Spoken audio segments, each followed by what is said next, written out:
I think. Number 5 is opposite, not preparing on how cold it can be in Florida. So we're from Buffalo. We are used to cold weather and snow, but there are times that I have been very cold in Florida. Actually, just when we were there in February for our Princess Half Marathon trip, like it was warm the first few days and then it got cold. And I don't know why, but like you just don't think it's ever gonna be cold in Florida.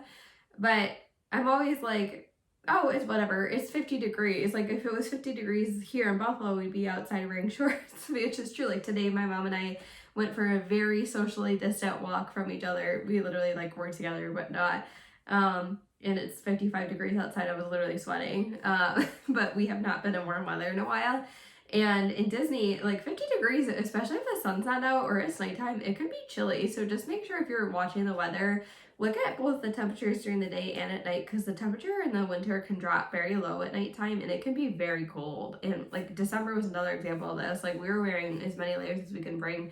I almost never bring a heavy coat because I never think I need it, but there have been times like, you know, January 2018 was another example that my mom and I literally had backaches because we were so cold, like that our body was shivering and we were hunched up because we didn't bring like super heavy coats. So we were wearing like layers and layers and layers because I don't know why. Like again, I just like assume it's not gonna feel that cold even though it does. It's also windy in Disney in Florida. Like you would not think it's that windy for some reason. I don't know why, because there's so many like buildings in Disney, but like especially in World Showcase, that it can be really, really windy. So that's just something to keep in mind. And so plan for weather either way, if it's super hot or it's super cold. Just pay attention to the forecast because I don't know, it could be all over the place. We were there for St. Patrick's Day once that it was really cold too. So it just depends. But then we've been there in April that have been 90s. And so, you know, just prepare for that and pack layers when it's cold, or don't underestimate how hot it can be when it's hot. All right, so number 6. So again, this comes back to our personal preference, and you might have a difference of opinion. But this kind of comes back to renting a car for us. And so when we used to rent a car, we used to plan, or we used to go off property for almost every meal, if not all the meals. And I know I mentioned that before too, but it's such a waste of time to do that. So if you're like living on precious time, like it doesn't even make sense. Like we would leave property. The process of leaving property itself could take like 20 or 30 minutes and then figure out where to eat. And then we would usually end up at that Crossroads Plaza, which I haven't been there in years, but like back then there was, I think it was like a TGI Fridays or an Applebee's and like some pizza places. And then sometimes we would drive even further and go to like a Subway or something. But, you know, by the time you drive, like we would be gone for like 2 hours sometimes, even 2.5 if we went to a sit-down restaurant. And the food wasn't that much cheaper. And, you know, there are plenty of quick service restaurants that are like fairly cheap if you're looking to just try and save money. And, you know, you can split a lot of those meals. Like my mom, or buy kids meals if you're not a kid, like if you're looking to save money that way. My mom and I really don't eat that much food usually. So we usually split entrees if we go somewhere, or if we're at a quick service, we'll just get kids meals. And there's enough variety that I don't feel like you need to leave property. Some people like to leave property because they're going to other parks like Universal, which is fine. Obviously, I've actually never been to Universal except for City Walk, but like I wouldn't go out of my way to eat anywhere there either. There are enough restaurants at Disney that I feel comfortable sitting with. So that mistake is pretty easy. I would just say, like, if you're leaving property to save money, you're probably not saving that much money because the prices are marked up there at those places too. So, you know, like an Applebee's or whatever TGI Fridays here would be probably like in the end for a check of, let's say there was 5 of us, because there's 5 people in my family before like my brother-in-law and my nephew, maybe like at the minimum $20 more than it would be if we went out to eat here. It's just like they mark out the prices because they know people are like coming from Disney. And I don't know, and I just felt like we waste a lot of time. So now we use that time to take a break at the pool or at the hotel and just relax. So we really enjoy and like kind of, I don't know, we just depend on that break, I would say. Like we really like it. My whole family really likes going in the morning and staying, you know, getting that break in the afternoon and going back to the parks later. So what number is that? 6? Number 7 is, I have to think about it.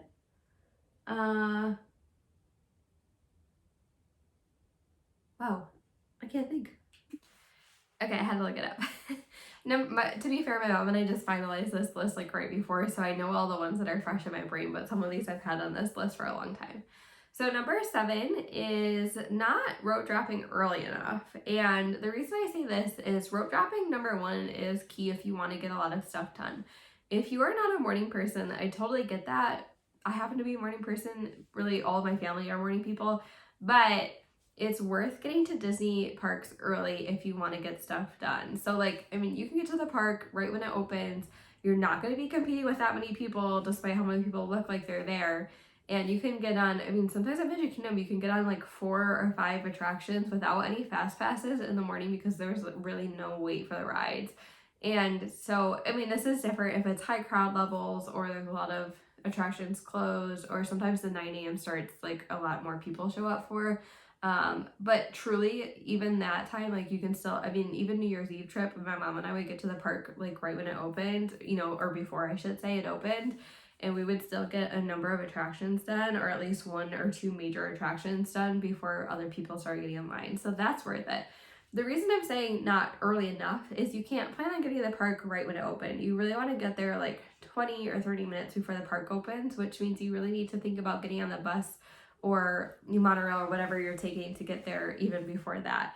If you know, the closer you get to the park opening, especially at resorts that either share a bus with other resorts like Gatton Beach Club, or really all the deluxes can share resorts, or you're in a major, so I guess like all resorts, that doesn't make sense because I was just gonna say, or you're in a moderate with multiple bus stops, except for French Quarter, which doesn't have them, you know, or like a Value with a ton of people staying. So either way, the closer you get to the park opening, you know, like say you're trying to get on a bus at 8:30 for a 9 a.m. open, it's going to be packed and you're going to have to wait in a line to get on the bus. And a lot of times you don't get on the first bus, which can be frustrating.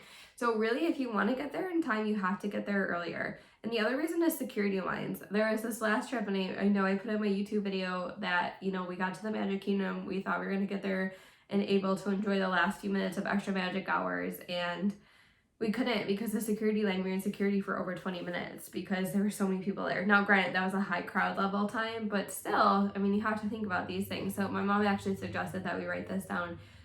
Just like if you're really going to rope drop, just plan extra. I know it's already annoying you're getting up early, but I mean, you know, like for the Galaxy's Edge stuff, if you want to get a boarding group, you have to get there really early. So we got up at, you know, like 6 in the morning or 5 in the morning and got to the park as early as we could just to get into the park, because you have to get through tickets and that type of thing. And sometimes if you're an annual pass holder, you get to skip the line to do the annual pass line, but even that's not open a lot of times. So make sure you're getting up early if you want to rope drop. And just rope dropping in general, I'd recommend. Now, if you're like, I've been to the parks 100 times, I don't need to rope drop, I'm just going to go do my fast passes, fine, but you're still going to have to plan on it taking a while to get there if you don't get to the bus stop fairly early in the morning.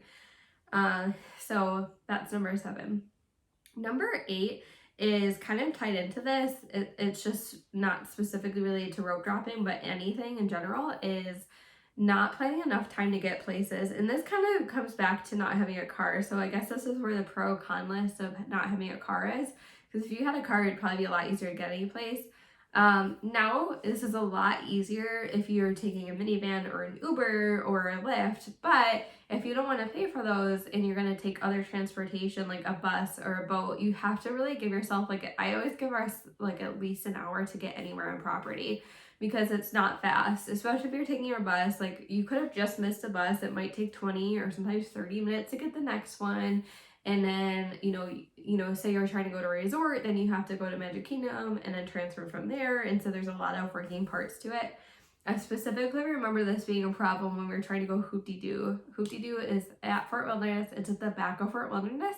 So if you get a Lyft or an Uber, it would drop you off at the front of Fort Wilderness, and then you'd have to take the internal bus back. So there's really no easy way to get there unless you take a boat for the Magic Kingdom, or if you take a minivan, it will take you right there. So specifically, like this time we were staying at French Quarter, you know, again, this was kind of before Uber and Lyft were a real thing, and I knew we would have to get into the back anyway, so this was definitely before minivans were a thing, because the next time we went to anything in the back of Fort Wilderness, we just took a minivan. But, you know, so if we took an Uber or Lyft, I knew we'd have to take the internal bus anyway, so we, we were at French Quarter, we waited a long time to get on a bus, then it started pouring rain and lightning, and fun fact, the boats don't always run in the lightning, and so I was worried about that, and like thankfully we ended up getting on a boat, but we like just made it in time, and that was like with only an hour of giving ourselves time. So just the property is huge, especially if you're going from one end to another. It can take forever, but even if you're not, French Quarter is not that far from Fort Wilderness. You actually like drive by it on the way to Magic Kingdom, but it can take forever to get places. So just keep that in mind. If you don't want to be late to your dining reservations, then give yourself the time to get there. I see people all the time getting frustrated because they're trying to get to the Grand Floridian or whatever, and they take the monorail, and the monorail takes forever. The monorail loop, like I swear, always takes like 30 or so minutes, even if, I don't know, it just like takes forever. So especially like Grand Floridian, you could take a boat over, that'd be a lot faster, but sometimes the boats take forever. And I hear people always be like, oh my gosh, we're gonna be late to our reservation, but they're like literally just leaving the Magic Kingdom. Like it's not gonna take you 2 minutes to get anywhere. Even if you had an Uber or Lyft, you'd still have to wait for those things to come. So just give yourself the time to get anywhere. Okay, so I feel like it's kind of without saying that if you underplan a trip, that's a bad idea, and that could be a mistake. So I don't really feel like I have to harp on that, because I kind of feel like that's out there everywhere. You need to plan something, at least if you can make a few fast passes. But my biggest mistake is over planning. So I am a type A person. I have an OCD personality type trait for sure. And I love to plan. I love planning Disney trips. For me, it's like literally half the fun of going to Disney is I love looking at the website and picking out hotels and picking out fast passes, which you should do. But my terms of over planning is like, you don't want to plan every minute of your day because you're going to get exhausted. You don't know when people are going to want breaks. But the other thing is I feel like in the beginning of me planning trips is I used to just plan a ton of dining reservations, like every night or every day at least. We'd have like a breakfast or a dinner or a big lunch, and like you don't know what you're gonna want to eat on most days, and that's probably part of the problem is having to book reservations at Disney World 180 days out. Like in 6 months, like I have no idea what I'm gonna eat. So I've actually stopped booking a lot of dining reservations, and the reason being is a lot of times you can find last minute dining reservations anyway. So people have up until midnight the day before to cancel their reservation. Even though it says 24-hour windows, I know some people can get away with canceling their reservations the day before up to midnight. If you're on the day before looking for the next day, especially later in the day, you're gonna find a lot of reservations. Now, granted, you're not going to get the bigger things. You're almost never going to find Cinderella's Royal Table, although I have found Cinderella's Table before last minute. Hoop-de-doo, it has to go through the website, so you're not going to find that usually. California Grill, though, I've gotten last minute. I've gotten the day of, actually, in high crowd level times. What else? Like the big ones, like Victoria and Albert's. Again, I found it on the app before, but that's rare. Victoria and Albert's is very hard to get.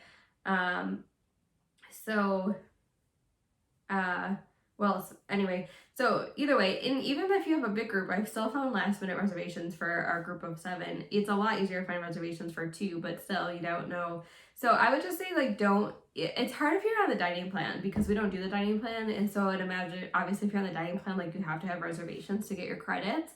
But if you're not, don't over plan it, especially restaurant wise. So, like, plan your fast passes, that's fine, but just like don't overdo it.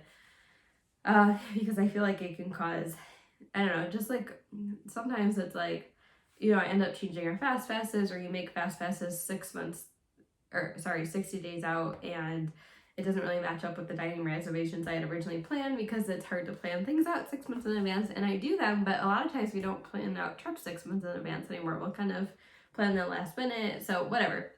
Neither here nor there. Don't underplan, but definitely don't overplan either. You need to give yourself breaks too.